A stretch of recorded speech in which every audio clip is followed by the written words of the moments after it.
อนกแสดงอาการเสียใจแห้งหลังจากที่คนตัวเองเคยลากเคยดึงเคยซุกยู่มาหักหลังสังเวียงจนน้องอาอายกระโดดเข้ามายืนเคียงข้างพร้อมที่จะให้กำลังใจและอยู่เคียงคู่พอตลอดไปว่าซันเดกราบทักทายสบายดี FC ทุกคน FC ทุกท่านมาพบมาพ่อกับค่อยเจเบาลาวคลิปนี้เป็นเรื่องราวข้อมูลข่าวสารสะท้อนจิตใจเห็นแล้วก็ทุกใจท่านผู้ชมเห็นแล้วเป็นตาลูโตนนกพงศกรเราออกมาเคลื่อนไหวร่ายยาวเต็มหนึ่งหน้ากระดาษจนเฮ็ดให้ FC แฟนคลับได้ไปอ่านบทความที่เราเขียนแล้วก็ฮู้ถึงต้นปลายสาเหตุว่าเราออกมาเคลื่อนไหวแบบนี้และน้องอายก็บ่ได้รอช้ากระโดดเข้ามาแชร์เรื่องราวที่พอโพสต์และพร้อมเขียนแคปชั่นว่าพ่อยังมีหนูนะคะพ่อยังมีหนูนะคะพ่อนั่นหมายความว่าอายจะบ่ยอมเป็นแบบคนอื่นเด็ดขาดถ้าได้รับการช่วยเหลือถ้าได้รับการให้โอกาสพ่อผู้นี้เป็นผู้ชุบชีวิตอนาคตน้องอายจะบ่มีวัน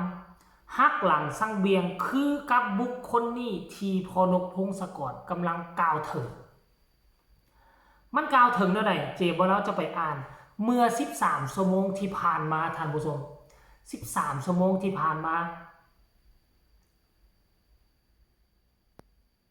เสียใจคักอันนี้คือนกพงศกรได้พอน้องอายได้เสียใจคักอยู่ๆไปเลื่อนเห็นคนผู้หนึ่งที่ค่อยเคยช่วยเหลือพักดันอุ้มสู้เว้าถึงค่อยแบบนี้ความดังมันเปลี่ยนคนได้ป่านนี้บ่ความเป็นผู้ใหญ่ที่เจริญปัญญาแล้วเขาบ่เว้าพาดพิงให้กันเสียหายดอกครับเพราะทุกคนมีมุมมืดกันหมดแล้วเรื่องที่เว้าถึงก็เป็นเรื่องของแฟนครับบ่สนใจแล้วกะแล้วแต่ก่อนค่อยกะถึกนักค่อยกะบ่สนใจจักเทื่อแล้วกะบ่ได้พาดพิงให้ไผเสียหายพร้อมแล้วเรื่องของค่อยบ่เคยเปิดเผยนะว่าค่อยมีแฟนจักคนแล้วค่อยกะบ่ได้อยากให้ไผมาเสือกพร้อมคืออยากเว้าคักแท้เนาะเรื่องแบบนี้สิ่งที่เจ้าเว้ามันคือกันกับการแฉกันบ่ได้เอ่ยชื่อแต่คนในไลฟ์เขาก็ฮู้ว่าเว้าถึงเรื่องอิหยังแฉบ่พอเศร้าแล้วบ่เมื่อยบ่ครับค่อยบ่เคยดึงหมู่เจ้าขึ้นมาบ่ว่าซั่นความหมายของเราคือว่าค่อยเคยดึงเจ้าขึ้นมานะ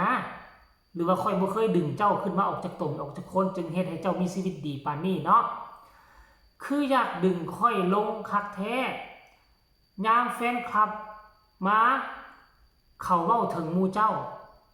ค่อยก็เว้าถึงแต่แนวดีๆสนับสนุนกันไปแบบนี้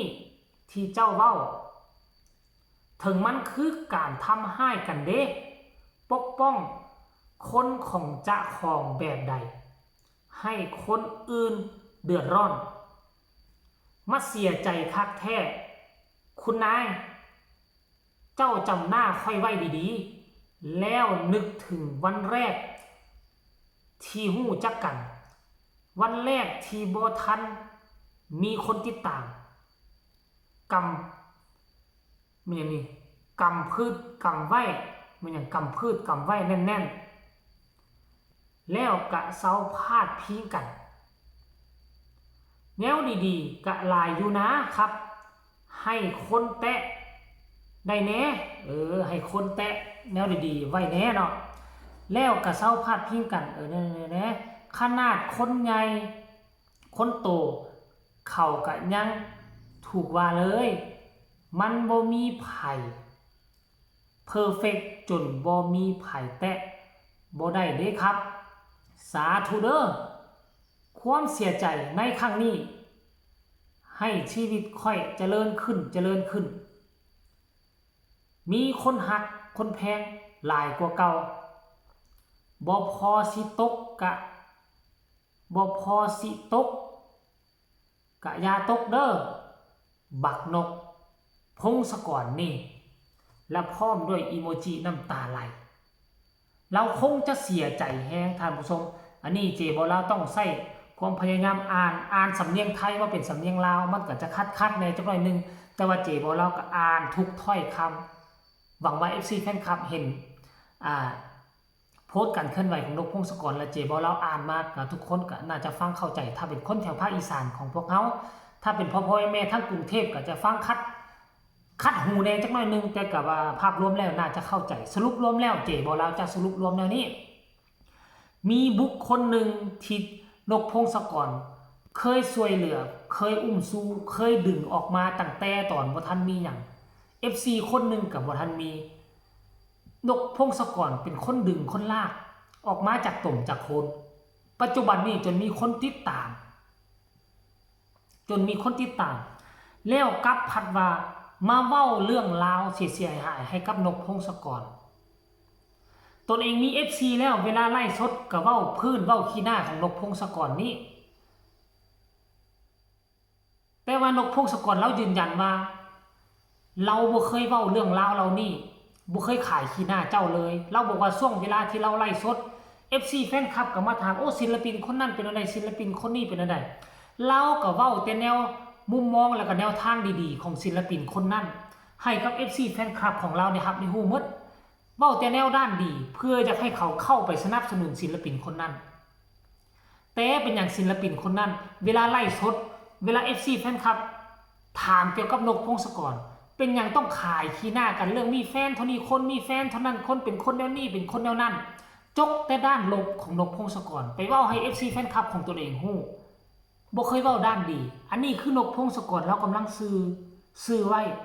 แล้วเราก็สาธุแล้วว่าน่ะเราคงจะตัดขาดจากคนนี้เป็นที่เรียบร้อยแล้วท่านผู้ชม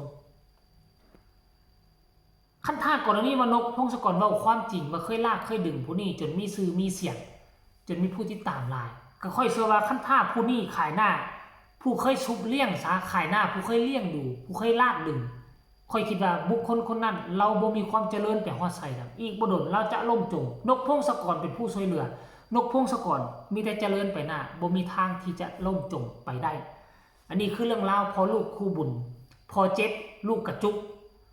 พอเสียใจลูกก็เข้ามาให้กำลังใจสมแล้วที่เป็นพ่อลูกหวังว่าน้องอายคงจะบ่เป็นคือบุคคลนี้แน่นอนเจบ่แล้วคิดว่าแนวนั้นคลิปนี้ฝากไว้สำหรับฝากทุกคนกดไลค์กดแชร์กดติดตามเพื่อจะพลาดในคลิปต่อไปที่สำคัญจะกดข้ามโฆษณา